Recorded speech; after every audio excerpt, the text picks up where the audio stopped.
Hi எல்லாருக்கும் வணக்கம். இன்றைக்கி மிளகு தக்காளி கீரை தோட்டத்துலேருந்து பறிச்சிட்ருக்கிற காணொளி தான் பார்த்துட்ருக்கீங்க.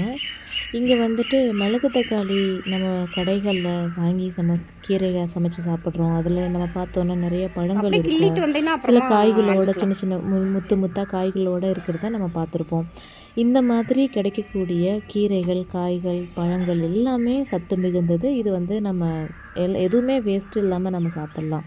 கீரைகளை வந்துட்டு ஏகப்பட்ட சமையல் சொல்கிறாங்க. கீரையில் துவையல் அரைக்கலாம், இல்லை பொரியல் பண்ணலாம், சிலர் வந்து பருப்போடு போட்டு கூட்டு பண்ணுறாங்க.